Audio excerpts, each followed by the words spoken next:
எங்கள் வீட்டு ஆளுங்க இன்றைக்கி நான் ஆஃபீஸ்லேருந்து வரங்காட்டியே மட்டனை வாங்கிட்டு வந்து வச்சுட்டு இன்றைக்கி நைட் டின்னர் பரோட்டாவும் மட்டன் குருமாவும் சொல்லிட்டாங்க. சரி ஓகே வாங்க பண்ணிடலாம் அப்படின்னு சொல்லி நானும் பண்ண ஆரம்பிச்சிட்டேன். எங்கள் வீட்டை பொறுத்தளவு மட்டன் நாங்கள் எப்போவுமே நெஞ்செலும்பு தான் எடுப்போம். ஏன்னா நெஞ்செலும்பில் தான் நிறைய எலும்பு ஜவ்வு இருக்கும், சதம் வந்து கம்மியாக இருக்கும். ஸோ நம்மளுக்கும் கறி சாப்பிட்ட மாதிரியும் இருக்கும், பட் அதே சமயம் இன்டேக்கு கம்மியாகவும் இருக்கும். அதனால் நாங்கள் எப்போவுமே அதான் யூஸ் பண்ணுவோம்.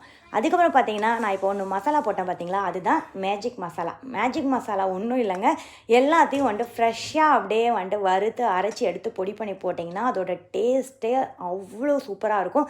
வேணா ட்ரை பண்ணி பாருங்கள். அதுக்கு மேலே மட்டனை நல்லா வேக வச்சு ஃபஸ்ட்டு எடுத்துருங்க. அப்புறமா கடைசியாக உருளைக்கிழங்கு கொஞ்சம் தேங்காய் பால் ஊற்றி ஒரு விசில் விட்டு எடுத்திங்கன்னா அப்படியே மட்டன் குருமா தகன்னு இருக்கும். பார்க்குறதுக்கும் அதே மாதிரி அப்படியே வாசம் ஊரே தூக்கும். அது கூட அப்படியே இலையில பிச்சு போட்டு பரோட்டா மேலே இந்த குருமா ஊற்றி அடித்து சாப்பிட்டிங்கன்னா பா சொல்லவே முடியாது. என் பையனை பார்த்தாலே உங்களுக்கே தெரியும்.